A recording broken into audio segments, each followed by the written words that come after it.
George വെറോട് എപ്പോഴും പറയുന്നൊരു കാര്യം ഉണ്ടായിരുന്നു, നിങ്ങൾക്കറിയാമോ? ഓപ്പറേഷൻ മോബിലിസം. അദ്ദേഹം പറഞ്ഞു, ഞാൻ ഏറ്റവും ഇഷ്ടപ്പെടുന്ന ഒരു വാക്ക് ബാലൻസ് എന്നുള്ളതാണ്. ബാലൻസിങ്. നമുക്ക് പലപ്പോഴും ബാലൻസിങ് ഇല്ല. എന്താണ്? ഒരു എക്സ്ട്രീമെന്റിൽ നിന്ന് മറ്റേ എക്സ്ട്രീമെന്റിലേക്ക് പോകുന്ന ഒരു കാര്യം ഇല്ലേ? പഠനത്തിലും നമ്മുടെ ജീവിതത്തിലും നമ്മൾ എപ്പോഴും എന്ത് സൂക്ഷിക്കണം? ബാലൻസ് സൂക്ഷിക്കണം. അതുകൊണ്ട് വേദപുസ്തകത്തിന്റെ പഠനത്തിലും എല്ലാം ഇതുപോലുള്ള കാര്യങ്ങൾ ആവശ്യമാണ്. പക്ഷെ അത് എന്താണ്? ദൈവം ഉദ്ദേശിക്കുന്ന രീതിയിൽ ബാലൻസ്ഡ് ആയിരിക്കണം.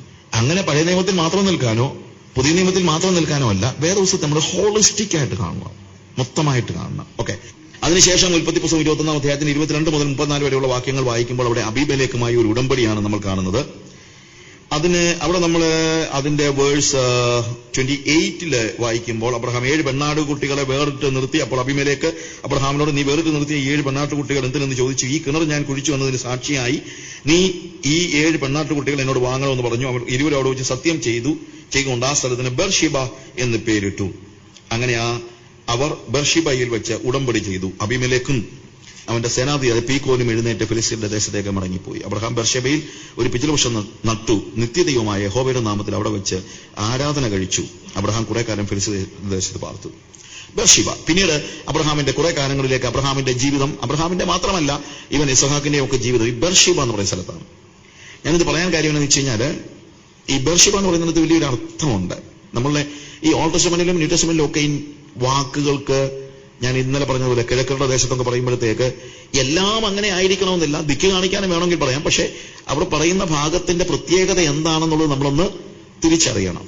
അതുകൊണ്ടാണ് ഞാൻ കിഴക്കരുടെ എന്ന് പറയുമ്പോഴത്തേക്ക് ദൈവസാന്നിധ്യമില്ലാത്ത സ്ഥലം എന്ന നിലയിലാണ് അവരുടെ ചിന്ത. ഞാനിത് പറയുന്നത് നമ്മൾ ഒരു അർത്ഥം ഉണ്ടാക്കുകയല്ല. പലപ്പോഴും ഒരു പ്രശ്നം എന്താണെന്ന് വെച്ച് കഴിഞ്ഞാൽ, നമുക്ക് തോന്നുന്ന അർത്ഥം നമ്മൾ ഉണ്ടാക്കുകയാണ്. പക്ഷെ അങ്ങനെ ഉണ്ടാക്കുകയല്ല ഞാനിവിടെ ചെയ്യുന്നതെന്ന് വെച്ച് കഴിഞ്ഞാൽ, ഇന്നൊക്കെ വളരെ നല്ല പഠനങ്ങൾ ഈ കാര്യങ്ങളെക്കുറിച്ച് നടക്കുന്നുണ്ട്. ഏൻഷ്യൻ നിയർ ഈസ്റ്റില് ആ കാലയളവിലുള്ളവരുടെ ചിന്തയുമായി ബന്ധപ്പെട്ടാണ്. അന്ന് അത് എഴുതുമ്പോൾ അവർക്ക് പെട്ടെന്ന് മനസ്സിലാകും. ഇപ്പൊ ഞാൻ വെളിപ്പാട് പുസ്തകത്തിന്റെ കാര്യം പറയുമ്പോഴും നമുക്ക് പല കാര്യങ്ങളും മനസ്സിലാകുന്നില്ല. അതൊരു ഫാക്റ്റാണ്. മനസ്സിലാകുന്നില്ലാത്തത് കൊണ്ട് നമ്മൾ വേറെ അർത്ഥം ഉണ്ടാക്കേണ്ട കാര്യമില്ല. പക്ഷെ ഇത് വായിച്ച 1-ാം നൂറ്റാണ്ടിലെ ആളുകൾക്ക് ഇത് നന്നായിട്ട് മനസ്സിലായി. കാര്യം അവർക്ക് ഈ സിംബൽസ്, സയൻസ് അതൊക്കെ അവരുടെ സ്വാഭാവികമായി അവരുടെ ജീവിതവുമായിട്ട് ബന്ധപ്പെട്ട് കിടന്നതുകൊണ്ട് അവർക്കത് പെട്ടെന്ന് മനസ്സിലാകുന്നുണ്ട്. നമുക്കത് പെട്ടെന്ന് മനസ്സിലാകുന്നില്ല. ഇപ്പോൾ ഉദാഹരണം പറഞ്ഞു കഴിഞ്ഞാൽ, പണ്ടൊക്കെ നമ്മുടെ ഒരു പ്രധാനപ്പെട്ട ചിന്തയായിരുന്നു, സദ്ദാം ഹുസൈൻ വന്നപ്പോഴത്തേക്ക് ഇറാഖാണ് തല, സദ്ദാം ഹുസൈനാണ് അന്തിക്രിസ്തു. അതിനൊക്കെ നമ്മൾ പറയാൻ കാര്യം മർമ്മം മഹദിയാം ബാബിലോണാണ് അവസാനം ഉയർന്നു വരുന്നത് എന്നൊക്കെ നമ്മളിങ്ങനെ പറയുമായിരുന്നു. പക്ഷേ ശരിക്കും 1-ാം നൂറ്റാണ്ടിലെ ചരിത്രം പഠിക്കുമ്പോൾ അറിയാം, അവർ ഈ എഴുതുമ്പോൾ തന്നെ അവർക്കറിയാം ഇത് ബാബിലോണിനെ കുറിച്ചല്ലെന്ന്. വെളിപ്പാട് പുസ്തകം ഒളിവ് സഭയ്ക്ക് എഴുതിയതാണ്. നിങ്ങൾക്കറിയാമല്ലത്. ഒളിവിൽ കഴിയുന്ന 1-ാം നൂറ്റാണ്ടിലെ ക്രിസ്ത്യാനികൾക്ക് എഴുതിയതാണ് ഈ പുസ്തകം. ആ പുസ്തകം എഴുതുമ്പോൾ അവരോട് സംസാരിക്കുമ്പോൾ അവർക്ക് ബാബിലോൺ റോമാണ്. പക്ഷെ റോം എന്ന് എഴുതി കഴിഞ്ഞാൽ ഈ പുസ്തകം കൊണ്ട് പോകുന്നവനെ അവൻ പിടിച്ചകത്തുള്ളൂ. അതുകൊണ്ട് അവിടെ എഴുതിയിരിക്കുന്ന വാക്ക് തന്നെ മിസ്റ്ററി എന്ന് പറഞ്ഞിട്ടാണ്. മർമ്മം മഹദിയാം ബാബിലോൺ. അതിന്റെ അർത്ഥം എന്തുവാ? നിനക്കറിയാമല്ലോ ഇതൊരു മർമ്മമാണ്, ഇത് ബാബിലോൺ അല്ല എന്ന്. That itself says that it doesn't speak about ഇറാഖിനെ കുറിച്ചല്ല, ബാബിലോണിനെ കുറിച്ചല്ല പറയുന്നത്. അവിടെ തന്നെ ക്ലിയർ ആണ്. കാരണം ഈജിപ്തിന് ശേഷം അവരെ ഏറ്റവും കൂടുതൽ ഒപ്രസ് ചെയ്തത് ബാബിലോണാണ്. അതുകൊണ്ട് പിന്നീടുള്ള സകല ഒപ്രസേഴ്സിനെ അവർ വിളിച്ചുകൊണ്ടിരുന്ന പേരാണ് ബാബിലോൺ എന്ന് പറയുന്നത്.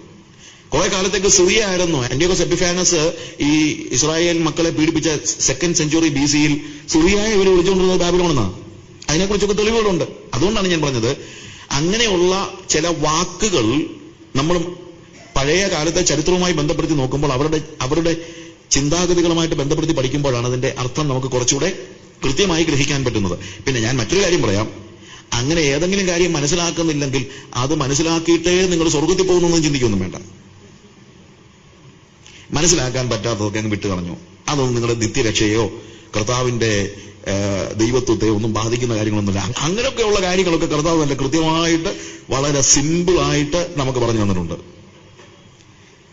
പലപ്പോഴും നമ്മുടെ ഒരു കാര്യമുണ്ട്, നമുക്ക് ദൈവം വെളിപ്പെടുത്തി തന്ന കാര്യങ്ങളെക്കുറിച്ചല്ല നമ്മുടെ ചിന്ത, ദൈവം വെളിപ്പെടുത്തി തരാത്ത കാര്യങ്ങളെക്കുറിച്ചാണ് നമ്മുടെ ഉറക്കം മുഴുവൻ പോകുന്നത്.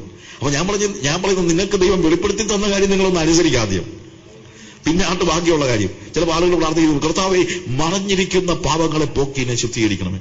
ഞാൻ പറയുന്നത് തെളിഞ്ഞിരിക്കുന്നത് ആദ്യം ഒന്ന് കള. തെളിഞ്ഞിരിക്കുന്നതൊന്നും നമ്മൾ നോക്കത്തില്ല. പിന്നെ എന്താ പ്രശ്നം? കർത്താവേ മറഞ്ഞിരിക്കുന്ന പാപങ്ങൾ എന്ന് പറഞ്ഞതുപോലെയാണ് എന്തോരം വഴക്കുണ്ടാക്കുന്ന ആളുകൾ. ഇതിന്റെയൊക്കെ പേരിലല്ല ഈ മുഴുവൻ വിഘടനവും മറ്റുള്ള കാര്യങ്ങളും. നമുക്കറിയാൻ വയ്യാത്ത എത്രയോ കാര്യങ്ങളുണ്ട്. പലരും പല രീതിയിലാണ് കാര്യങ്ങളെ മനസ്സിലാക്കുന്നത്. അങ്ങനെ മനസ്സിലാക്കിയോട്ടെ, അതൊന്നും ദൈവത്തെയോ നമ്മളെയോ നിത്യതയോ ഒന്നും ബാധിക്കുന്ന കാര്യമല്ല. ഇപ്പം സഭ മഹോപതത്തിലൂടെ കടന്നു പോകുമോ ഇല്ലയോ എനിക്കറിയത്തില്ല. കുറച്ചു പേര് പറയുന്നു കടന്നു പോകുമെന്ന്, കുറച്ചു പേര് പറയുന്നു കടന്നു പോകത്തില്ലെന്ന്. എനിക്കൊരു കാര്യം പറയാം, കർത്താവിന്റെ വര അടുത്തിരിക്കുകയാണ്. അവൻ വരും, അവൻ വന്നാൽ ഞാൻ എടുക്കപ്പെടും. ഇന്നിപ്പം വന്നാൽ ഞാൻ ഇന്ന് എടുക്കപ്പെടും. ഇല്ല, ഞാൻ ഇപ്പം വരത്തില്ല കർത്താവ്, മഹോപദ്രവം കൂടെ കഴിഞ്ഞിട്ടേ വരത്തുള്ളൂ എന്ന് പറയാനൊന്നും എന്നെ കൊണ്ട് പറ്റത്തില്ല. ഞാൻ പറഞ്ഞതിന്റെ അർത്ഥം നിങ്ങൾ മനസ്സിലാക്കണം. എനിക്ക് ഇതിന്റെ പേര് വഴക്കുണ്ടാക്കാൻ എന്നെ കിട്ടത്തില്ല. അതുകൊണ്ട് പലപ്പോഴും ചിലപ്പോൾ ആളുകളുടെ എല്ലാ സംശയം ഇങ്ങനെയുള്ള കാര്യങ്ങളാണ്. ഇതിനെക്കുറിച്ച് ബ്രദറിന്റെ അഭിപ്രായം എന്താണ്? എനിക്ക് അഭിപ്രായമൊന്നുമില്ല.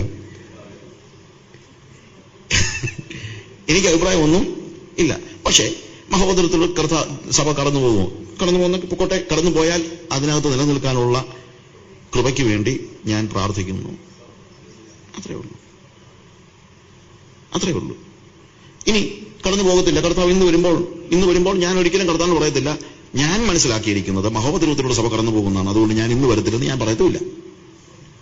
എന്റെ മനസ്സിന്റെ ഞാൻ പറഞ്ഞത് ഞാൻ തമാശയായിട്ട് പറഞ്ഞെങ്കിലും നിങ്ങൾ മനസ്സിലാക്കണം. ഇങ്ങനെയുള്ള കാര്യങ്ങൾക്ക് വേണ്ടി വഴക്കുണ്ടാക്കുന്നതിന് പകരം നിങ്ങൾക്ക് വെളിപ്പെട്ട് കിട്ടിയ സത്യങ്ങൾ നിങ്ങളൊന്ന് അനുസരിച്ച് ജീവിക്കരുത്. നിങ്ങളുടെ ജീവിതത്തിന് ഒരു രൂപാന്തരം ഉണ്ടാകട്ടെ. കർത്താവിന്റെ സ്വഭാവത്തിന് അനുരൂപരാകേണ്ടതിന് വേണ്ടിയാണ് കർത്താവ് നമ്മളെ വിളിച്ചിരിക്കുന്നത്. അതാണ് നമ്മൾ ശ്രദ്ധിക്കേണ്ടത്. അതാണ് നമ്മൾ എല്ലായ്പ്പോഴും പരിശ്രമിക്കണം. നമ്മുടെ ക്യാരക്ടർ ബിൽഡ് ചെയ്യാനാണ് കർത്താവ് നമ്മളെ വിളിച്ചിരിക്കുന്നത്. അതുകൊണ്ട് ഇപ്പം ബെർഷെബ എന്ന് പറയുമ്പോഴത്തേക്ക് ഇൻഫാക്ട് ഷെബ എന്ന് പറഞ്ഞു കഴിഞ്ഞാൽ 7 എന്നുള്ള ഒരു അർത്ഥമാണ്, ഒരു കാർഡിനൽ നമ്പറാണ്. അത് പൂർണ്ണതയുടെ അടയാളമായിട്ടാണ് പലപ്പോഴും ഉപയോഗിച്ചിരിക്കുന്നത്. ഈവൻ 666 നമ്മളുള്ള കമ്പ്യൂട്ടർ മുഴുവൻ തപ്പി നടക്കുകയാണ് എന്താണ് 666 എന്ന് പറഞ്ഞാൽ അറിയാനായിട്ട്. ശരിക്കും 666 എന്ന് പറയുന്നത് ഒരു സ്പെസിഫിക് ആയിട്ടുള്ള ഒരു അർത്ഥം അതിനകത്തുണ്ട്. അത് മറ്റൊന്നുമല്ല, ദൈവം മനുഷ്യനെ സൃഷ്ടിച്ചത് 6ാമത്തെ ദിവസമാണ്. 7ാമത്തെ ദിവസമാണ് ദൈവം സ്വസ്ഥനായിരുന്നത്. അല്ലെങ്കിൽ he was celebrating, he was even not taking rest എന്ന് ഞാൻ വിശ്വസിക്കുന്നില്ല. കർത്താവ് ഒരിക്കലും മിഖായേലിനെയും ഗബ്രിയലിനെയും ഒക്കെ വിളിച്ചിട്ട്, Michael, Gabriel, for the last 6 days I was working very hard, I'm so tired, I'm going to sleep എന്ന് പറഞ്ഞിട്ട് പോയി കിടന്നു ഉറങ്ങിയതൊന്നുമാണെന്നല്ല അതിന്റെ അർത്ഥം. കർത്താവ് 7th ഡേയിൽ ഹി വാസ് സെലിബ്രേറ്റിംഗ്. അവൻ 6 ദിവസം ഉണ്ടാക്കിയ സൃഷ്ടിയെ ഒക്കെ ഇവൻ കണ്ട് ആസ്വദിക്കുകയും 6ാമത്തെ ദിവസമാണ് മനുഷ്യനെ ഉണ്ടാക്കിയത്. ആ മനുഷ്യനെ ഉണ്ടാക്കിയത് ഒരു പരിധിവരെ 6ാമത്തെ ദിവസം ഉച്ച കഴിഞ്ഞായിരിക്കണം. കാര്യം അന്ന് തന്നെയാണ് മൃഗങ്ങളെയും ഉണ്ടാക്കിയത്. അപ്പോൾ ദൈവത്തിന്റെ 7ാമത്തെ ദിവസം എന്ന് പറയുന്നത് മനുഷ്യന്റെ 1ാമത്തെ ദിവസമാണ്. അന്ന് ദൈവം ഈ ആദാമിനെയും കയ്യെ പിടിച്ചുകൊണ്ട് താൻ ഉണ്ടാക്കിയ എല്ലാ കാര്യങ്ങളെയും കൊണ്ട് നടത്തി കാണിച്ചെന്നേ ഉള്ളൂ ഇതിനകത്ത് അർത്ഥം. അതായത് റെസ്റ്റ് എന്ന് പറയുന്നത് തന്നെ, ആ സ്വസ്ഥത എന്ന് പറയുന്നത് തന്നെ ദൈവ സാന്നിധ്യത്തിൽ ദൈവത്തോട് കൂടെ സമയം സ്പെൻഡ് ചെയ്യുന്നതിനെയാണ് സാബത്ത് എന്ന് പറയുന്നത്. അല്ലാതെ ഒന്നും ചെയ്യാതെ ഒരു പണിയും ചെയ്യാതിരിക്കുന്നതിനെ അല്ല നമ്മൾ ശബത്ത് എന്ന് വിളിക്കേണ്ടത്. ശബത്ത് എന്ന് പറഞ്ഞു കഴിഞ്ഞാൽ ശബത്ത് നല്ല ശുദ്ധീകരിപ്പാൻ ഓർക്കുക എന്ന് പറയുന്നിടത്ത് ഒരു ശനിയാഴ്ച ദിവസം വേണം, ഞായറാഴ്ച ദിവസം വേണം എന്നുള്ളതൊന്നും അല്ല അവിടുത്തെ വിഷയം. നിങ്ങളുടെ ജീവിതത്തിലെ ഒരു ദിവസം എന്ത് വേണം? ദൈവത്തിന്റെ കയ്യും പിടിച്ചുകൊണ്ട് നടക്കണം, സ്വസ്ഥത അനുഭവിക്കണം, അവന്റെ സാന്നിധ്യത്തിൽ. എപ്പോഴും അവന്റെ സാന്നിധ്യത്തിലാണ്. പക്ഷേ സ്പെസിഫിക് ആയിട്ട് സെപ്പറേറ്റ് ചെയ്യണം. എന്തിനു വേണ്ടി? ദൈവവുമായിട്ട് സമയം സ്പെൻഡ് ചെയ്യാനായിട്ട് നിങ്ങൾ ഒരു ദിവസം സെപ്പറേറ്റ് ചെയ്യണം. അതാണ് ശബദം എന്ന് പറയുന്നത്. അല്ലാതെ ശബദം എന്ന് പറയുന്നത് ഒരു പണിയെടുക്കാതിരിക്കുന്ന ഒരു ദിവസമായിട്ട് അല്ല നമ്മൾ മനസ്സിലാക്കേണ്ടത്. ഞാനിത് എടുത്തു പറയാൻ കാര്യം എന്ന് വെച്ച് കഴിഞ്ഞാൽ ഇതുപോലുള്ള ചില കാര്യങ്ങളുടെ സ്പിരിറ്റ് നഷ്ടപ്പെടുന്ന രീതിയിൽ നമ്മൾ അക്ഷരത്തെ കയറി പിടിക്കുന്ന ഒരു വലിയൊരു അവസ്ഥ നമുക്ക് പലപ്പോഴും ഉണ്ടാകുന്നുണ്ട്. അതുകൊണ്ടെന്താണ് നമ്മുടെ ആത്മീയം നഷ്ടപ്പെടുന്നതല്ലാതെ വേറെ ഗുണമൊന്നും ഉണ്ടാകുന്നില്ല. ഇവിടെ ബെർഷെബ എന്ന് പറയുമ്പോഴത്തേക്ക് ആദ്യം വെൽ ഓഫ് 7 എന്ന് പറയുന്നത് കംപ്ലീറ്റ് അല്ലെങ്കിൽ കാർഡിനൽ നമ്പറാണ്, അനുഗ്രഹത്തിന്റെ പൂർണ്ണതയാണ്. Day 7 is the day of God. അപ്പൊ ദൈവാനുഗ്രഹത്തിന്റെ പൂർണ്ണത എന്ന അർത്ഥത്തിലാണ് ബെർഷെബ എന്ന് അവിടെ പറയുന്നത്. ദൈവാനുഗ്രഹത്തിന്റെ പൂർണ്ണത, ദൈവത്തിന്റെ ദിവസത്തിന്റെ പൂർണ്ണത, നമുക്ക് അതിന്റെ കിണർ, ദൈവാനുഗ്രഹത്തിന്റെ ഉറവ നമുക്ക് വേണ്ടി ദൈവം തുറന്നു തന്നിരിക്കുന്നു എന്നുള്ള അർത്ഥത്തിലാണ് അവിടെ ബെർഷെബ എന്ന അതിനെ നാമകരണം ചെയ്തിരിക്കുന്നത്. 666 എന്ന് പറയാൻ കാര്യം എന്ന് വെച്ച് കഴിഞ്ഞാൽ 6 എന്ന് പറയുന്നത് മനുഷ്യന്റെ നമ്പറായിട്ടാണ് പുതിയ നിയമങ്ങളിൽ ശരിക്കും പറയുന്നത്. 6 ഈസ് ദ നമ്പർ ഓഫ് മാൻ. അത് മനുഷ്യന്റെ അവിടെ തന്നെ പറയുന്നുണ്ടെന്നത്, അത് മനുഷ്യന്റെ സംഖ്യ അത്ര 666 പറയാനുള്ള കാരണം 777 എന്ന് പറയുന്നത് ദൈവിക തൃത്വത്തെ കാണിക്കുന്നതാണെങ്കിൽ 666 എന്ന് പറയുന്നത് മനുഷ്യന്റെ തൃത്വത്തെ കാണിക്കുന്നതാണ്. അന്ത്യകാലയളവിൽ മാനുഷികത, ഹ്യൂമനിസമാണ് വളർന്നു വരുന്നതെന്നാണ് അവിടെ പറയുന്നത്. അതൊന്ന് ശരിക്കും സംഭവിച്ചുകൊണ്ടിരിക്കുകയാണ്, ഹ്യൂമനിസം. ഇപ്പം ഗോഡ് പാർട്ടിക്കിൾ വരെ കണ്ടുപിടിച്ചെന്ന് പറഞ്ഞ് മനുഷ്യൻ കിടന്നങ്ങ് ചാടാൻ തുടങ്ങുകയാണ്. മനുഷ്യൻ ദൈവത്തെ റീപ്ലേസ് ചെയ്യാൻ പരിശ്രമിക്കുക. അതാണ് അന്തിക്രിസ്തുവിന്റെ പ്രത്യേകത. അന്തിക്രിസ്തു എന്താണ്? മശിഹൈക ഭരണത്തെ റീപ്ലേസ് ചെയ്യാൻ മനുഷ്യന്റെ പരിശ്രമമാണ് ആന്റിക്രൈസ്റ്റിന്റെ ഭരണം എന്ന് പറയുന്നത്. ഈ അണ്ടർസ്റ്റാൻഡ് വാട്ട് ഐ സേ? ഇതിനേക്കാൾ ഡീറ്റെയിൽസ് ഒക്കെ നിങ്ങൾ അറിയണമെങ്കിൽ നിങ്ങൾ ആരുടെങ്കിലും അടുത്ത് പോകും. എന്റെ അടുത്ത് പറയുന്നത് ബർശിബ എന്ന് പറയുന്നത് അനുഗ്രഹത്തിന്റെ പൂർണ്ണത. അവിടെ തൊട്ടാണ് ഈ അനുഗ്രഹത്തിന്റെ പൂർണ്ണതയിലാണ് പിന്നീടുള്ള അവന്റെ ലൈഫിന്റെ അല്ലെങ്കിൽ കാലഘട്ടം അവർ ജീവിക്കുന്നത്. ഈവൻ ഇസഹാക്കും അവിടെയാണ് താമസിക്കുന്നതായിട്ട് നമ്മൾ കാണുന്നത്. എന്നാൽ അനുഗ്രഹത്തിന്റെ പൂർണ്ണതയുടെ പുറകെ തന്നെ വരുന്നുണ്ട് ഒരു ടെസ്റ്റ് എന്നുള്ളത് നിങ്ങൾ മറന്നു പോകരുത്. 22-ാം അധ്യായത്തിലേക്ക് നമ്മൾ കയറുമ്പോൾ അബ്രഹാമിന് ദൈവം നൽകുന്ന ടെസ്റ്റ് ആണ്. ഞാൻ അതിനെ വിളിക്കുന്ന ഒരു ലവ് ടെസ്റ്റ് എന്നാണ്, സ്നേഹത്തിന്റെ ഒരു ടെസ്റ്റ്. ഒരു കാര്യം നമ്മൾ മനസ്സിലാക്കണം, test is coming from God and temptations are coming from the devil. പരിശോധന എന്ന് പറയുന്നത് എപ്പോഴും എവിടെ നിന്നാണ് വരുന്നത്? ദൈവത്തിൽ നിന്നാണ്. പക്ഷെ പ്രലോഭനങ്ങൾ എന്ന് പറയുന്നത് ഒരിക്കലും ദൈവത്തിൽ നിന്ന് അല്ല വരുന്നത്. പ്രലോഭനങ്ങളിൽ പിശാച് നമ്മളെ തെറ്റ് ചെയ്യാൻ പ്രേരിപ്പിക്കുകയാണ്. ഇവിടെ അങ്ങനല്ല. ഇത് നമുക്ക് ദൈവത്തോടുള്ള സ്നേഹത്തിന്റെ ഒരു ടെസ്റ്റാണ്. ദൈവം അബ്രഹാമിനെ വിളിക്കുന്ന കാര്യം നമ്മൾ കാണുന്നു. അതിന്റെ ശേഷം ദൈവം അബ്രഹാമിനെ പരീക്ഷിച്ചത് എങ്ങനെയെന്നാൽ, അബ്രഹാമെ എന്ന് വിളിച്ചതിന് ഞാൻ ഇതാ എന്ന് അവൻ പറഞ്ഞു. അപ്പോൾ അവൻ, നിന്റെ മകനെ, നീ സ്നേഹിക്കുന്ന നിന്റെ ഏകജാതനെ ഇസഹാക്കിനെ തന്നെ കൂട്ടിക്കൊണ്ട് മോറിയ ദേശത്ത് ചെന്ന് അവിടെ ഞാൻ നിന്നോട് കൽപ്പിക്കുന്ന ഒരു മലയിൽ അവനെ ഹോമയാഗം കഴിക്കാം എന്ന് അരുളി ചെയ്തു.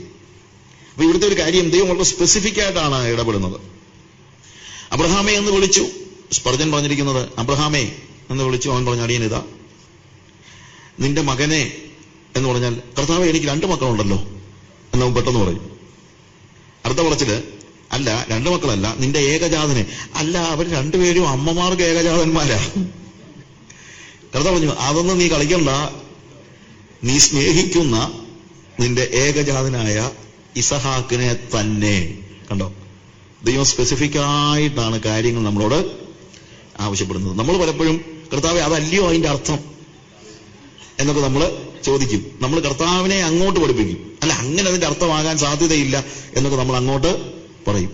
അത് ആരുടെയും കുറ്റമല്ല, ഇതൊക്കെ എപ്പോഴും സംഭവിക്കുന്നതാണ്. ഈവൻ പത്രോസിനോട് കർത്താവ് ഭൂമിയിലുള്ള സകല മൃഗങ്ങളെയും ഒരു ഷീറ്റിനകത്ത് ഒരു തുപ്പട്ടിയിൽ കാണിച്ചിട്ട് ഇറക്കി കഴിഞ്ഞിട്ട് പറഞ്ഞു, നീ അർത്ഥം തിന്നാന്ന് പറഞ്ഞപ്പം, കർത്താവ് നിനക്കറിയത്തില്ലയോ, നീ വായിച്ചിട്ടില്ലയോ ഇതുവരെ ആയിട്ടും, ഞാൻ അശുദ്ധമായതൊന്നും ഇതുവരെ ഭക്ഷിച്ചിട്ടില്ല, അത് ശരിയല്ലെന്നുള്ളത് നിനക്കറിയത്തില്ലയോ, അതോ നീ പലരെയും ഇതുവരെ വായിച്ചിട്ടില്ലയോ എന്നുള്ള രീതിയിലാണ് പത്രോസ് അവിടെ കർത്താവിനെ അങ്ങോട്ട് പഠിപ്പിക്കാൻ ചെല്ലുകയാണ്. അതുകൊണ്ട് ദൈവം എന്ത് ചെയ്യുന്നു? വളരെ സ്പെസിഫിക് ആയിട്ട് പറയുകയാണ്. എന്ത്? നീ സ്നേഹിക്കുന്ന നിന്റെ ഏകജാതനായ ഇസഹാക്കിനെ തന്നെ. അവിടാണ് നിന്റെ പ്രശ്നം. അതായത് കർത്താവ് അവനോട് ചോദിക്കുകയാണ്, നീ ആരെയാണ് ഇപ്പോൾ സ്നേഹിക്കുന്നത്? That is A question. 12-ാം അധ്യായത്തിൽ ഞാൻ നിന്നെ വിളിച്ചപ്പോൾ നീ നിന്റെ ചർച്ചക്കാരെയും പിതൃഭവനത്തെയും ദേശത്തെയും എല്ലാം വിട്ട് എന്നെ നിനക്കും ലോകത്തിനും മധ്യത്തിലാക്കി. ഡിട്രിച്ച് ബോണോഫർ പറഞ്ഞ വാക്ക് നിങ്ങൾ ഓർമ്മയുണ്ടല്ലോ. ഒരുവൻ യേശുവിന്റെ ശിഷ്യനാകുമ്പോൾ അവനും അവന്റെ സാധാരണ ലോകത്തിന് മധ്യത്തിലേക്ക് യേശു കയറി വഴി മുടക്കി നിൽക്കുകയാണ്. അപ്പൊ പിന്നെ നമുക്ക് ആരെ മാത്രമേ സ്നേഹിക്കാൻ പറ്റുള്ളൂ? യേശുവിനെ മാത്രമേ സ്നേഹിക്കാൻ പറ്റൂ. വേറെ ആർക്കും അതിനിടയ്ക്കലത്തേക്ക് കയറാൻ പറ്റത്തില്ല. When Jesus is coming in between you and your normal life, you are a disciple. And anything else is coming in between you and Jesus, you are no more a disciple.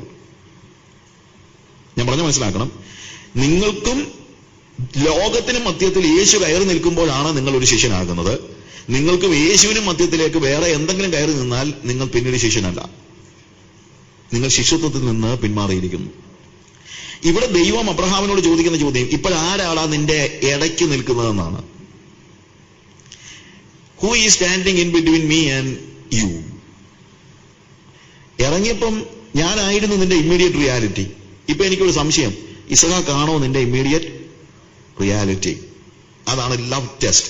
നീ ആരെയാണ് കൂടുതൽ സ്നേഹിക്കുന്നത്? കർത്താവേ, ഞാൻ നിന്നെ. Okay, അതിന് prove ചെയ്യണം. എന്താണ് പ്രൂവ് ചെയ്യേണ്ടത്?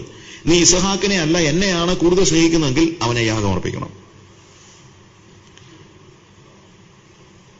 അത് പലപ്പോഴും നമുക്കുള്ളൊരു ടെസ്റ്റാണ്. ദൈവത്തെക്കാൾ ഉപരി എന്തെങ്കിലും ഒന്നിനെ നമ്മൾ സ്നേഹിക്കാൻ തുടങ്ങിക്കഴിഞ്ഞാൽ അതിനെ ഉപേക്ഷിക്കാൻ നമ്മൾ പഠിക്കണം. കർത്താവ് തന്നെ ചോദിക്കുന്ന ഒരു ചോദ്യമുണ്ട്. 2 കണ്ണുള്ളവനായി ഭൂമിയിൽ ജീവിച്ചിട്ട് നരകത്തിൽ പോകുന്നതിനേക്കാളാണ് 1 കണ്ണുള്ളവനായി ഭൂമിയിൽ ജീവിച്ചിട്ട് സ്വർഗത്തിൽ പോകുന്നത്. 1 കണ്ണുള്ളവനായി സ്വർഗത്തിൽ പോകുന്ന കാര്യമല്ല അവിടെ പറയുന്നത്, ആരും തെറ്റിദ്ധരിക്കരുത്. അല്ല, ചിലപ്പോൾ ആളുകൾ ചോദിക്കാം, അവിടെ ഒറ്റ കണ്ണന്മാരുണ്ടോ എന്നൊക്കെ ചോദിച്ചേക്കാം.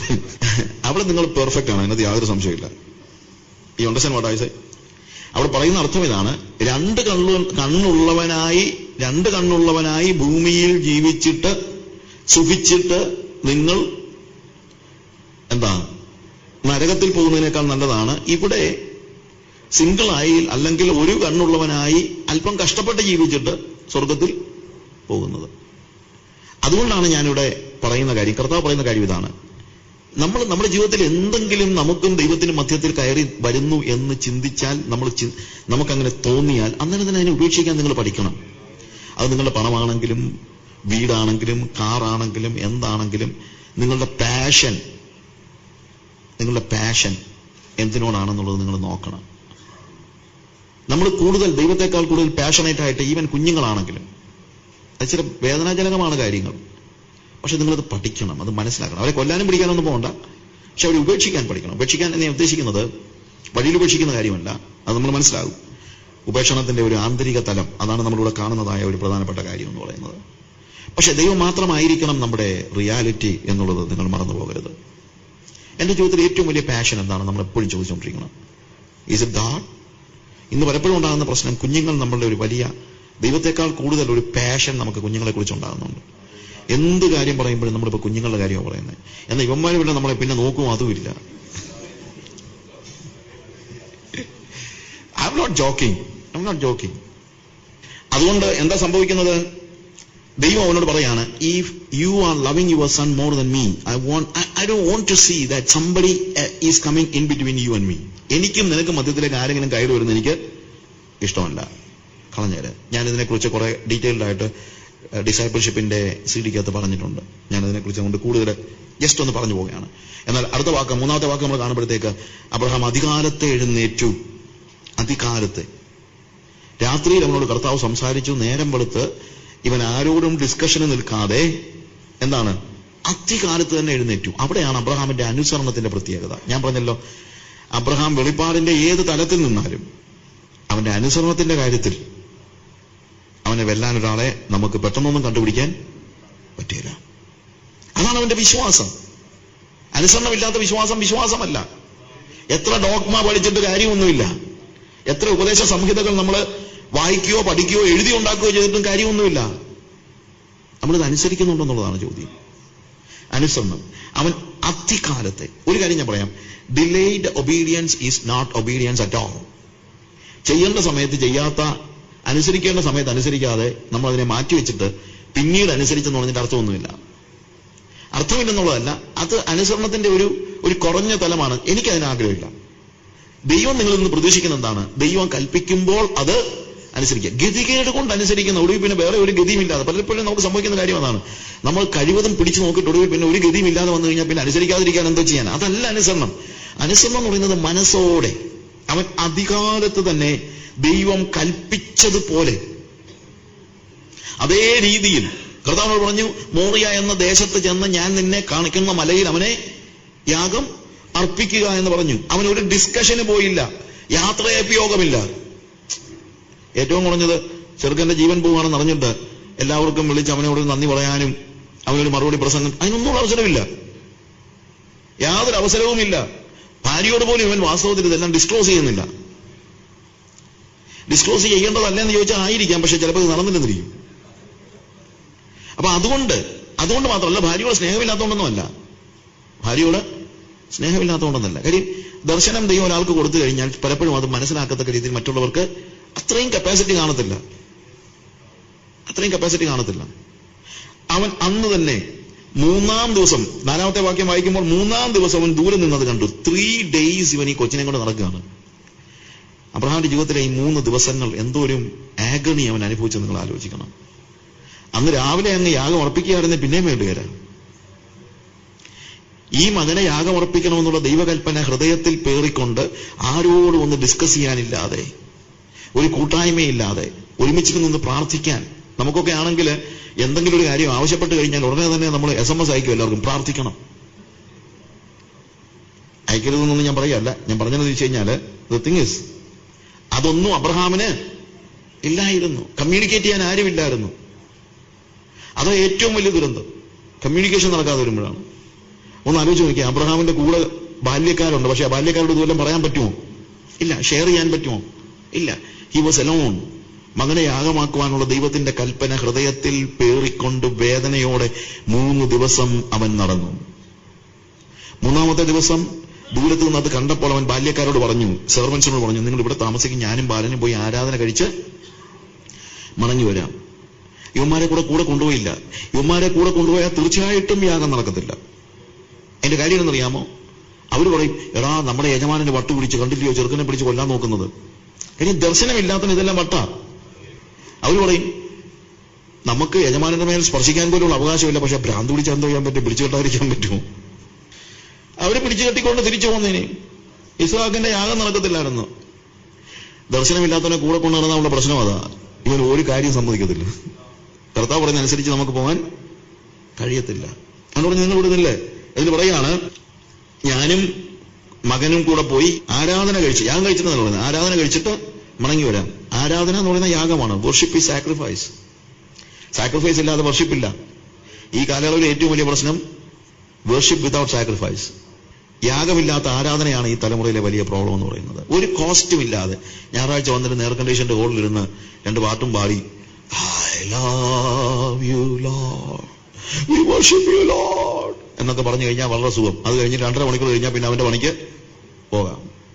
വർഷിപ്പ്, ആരാധന ഉണ്ട്, പക്ഷെ എന്തില്ല? യാഗം ഇല്ല. വർഷിപ്പ് എന്ന് പറയുന്നത് കോസ്റ്റ്ലി ആണ്.